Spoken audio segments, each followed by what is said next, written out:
Hello and welcome to the Speaking Archaeologically lecture on the Great Mythological Flood and Indian Identity, what genetics show us about the creation myth. In this lecture, we shall attempt to look at one of the earliest water-related myths of India, the Great Deluge that Manu survived, and the parallels of this myth in other epics and religious texts such as the Epic of Gilgamesh and the Holy Bible. We will use these parallels to assess whether the genetics and the history of the earth provide any evidence of the occurrence of such a catastrophe. But first, let us understand what the Great Mythical Deluge is all about. Nearly all the religions of the world refer to a deluge with respect to recreation of the earth. Supposedly, a pre-existing human civilization was destroyed by angry gods and goddesses, which forced humans and animals to relocate in a boat or an ark. Although the details always vary, all religions agree on the divine and destructive origin of the flood and the divine intervention that made this deluge possible. At the helm of this myth was the Epic of Gilgamesh, the oldest version of the Great Deluge that comes from Sumerian tablets dating back to between 2150 to 1400 BCE, according to which Utnapishti led the animals and seeds of plants away from the deluge. The second oldest parallels exist almost simultaneously in Manusmriti and the Holy Bible, where both Manu and Noah conduct similar expeditions away from the deluge. This dates back to the early eras of Christian century.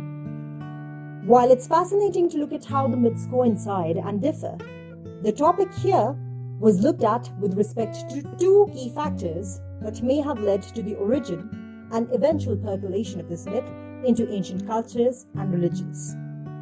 The first among these is evolutionary geography, and the second is genetics of three selected groups of population. Let us now look at what evolutionary geography tells us about the Great Deluge.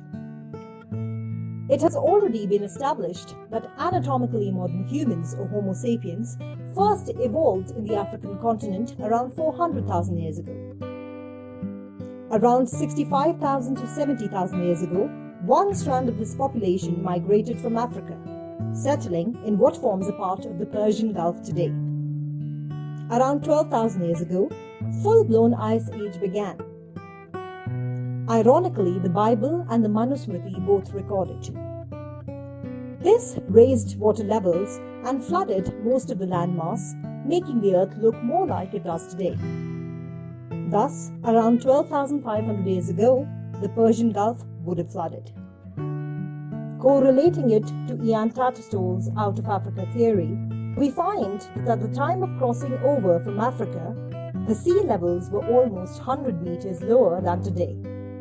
The Arabian coastline was wetter and more hospitable than the present day, and as a result, the group of humans would have settled along the coast of Makran and penetrated into the Indian subcontinent, leaving behind a sizable population in the vicinity of the Persian Gulf.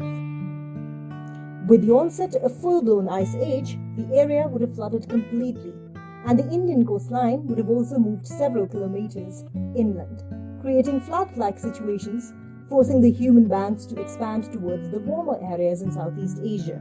This makes it likely that a catastrophic event such as this would have forced humans to migrate. Possibly this formed the source of the Sumerian tablets' myth of the mythological flood. Since writing developed in the area relatively recently, around 3000 BCE, for Mesopotamia and much later in the Indian subcontinent, it is possible that what was finally written down was passed around in oral traditions for generations, an event of the past that has prolonged itself into the present. This brings us to the next significant question: can this conjecture be corroborated factually?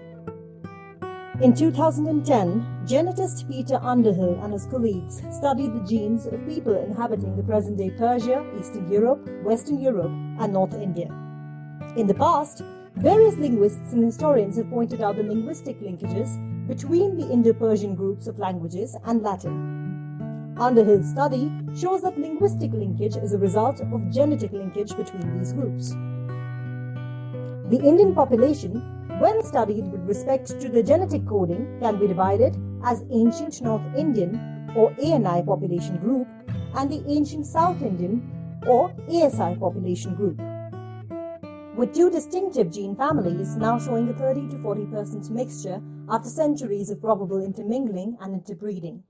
However, the ANI population distinctively contains the R1A1 gene mutation, originating from the parent gene R1A. This gene mutation is still absent in the ASI population group.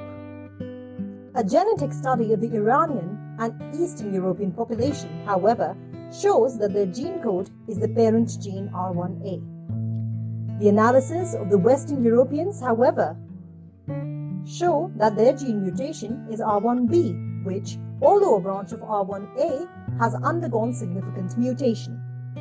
While the initial episodes of haplogroup R1A diversification likely occurred in the vicinity of present-day Iran, with R1B being the most common Western European lineage also derived from the same parent gene, the oldest strain of another mutation of the same gene, R1A1A, was concentrated in the Gujarat, Sindh, Western Rajasthan area.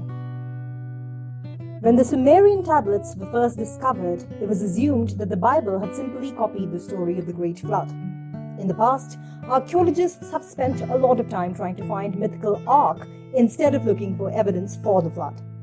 One chief error has also been looking for the evidence of the flood in the places mentioned in the epics instead of looking at evolutionary migration and settlements, geological evidence, and genetics. Also, it has often been ignored that the epics and myths tended to encapsulate too many stories and oral traditions before they were actually written. Like Mahabharata elucidates in more than one examples, actual events are often clubbed with mythical and fantastic stories, which is probably what also happened to the flood myth. In our extensive study on the creation myth, we discovered that what probably happened was the flooding of the Persian Gulf due to the full-blown ice age and the split of the population living in the area into three distinctive groups. The first moved to higher ground, the present-day Iran and Eastern Europe. The second moved into warmer regions of Afghanistan, Pakistan, and North India, and the third moved farther into Europe.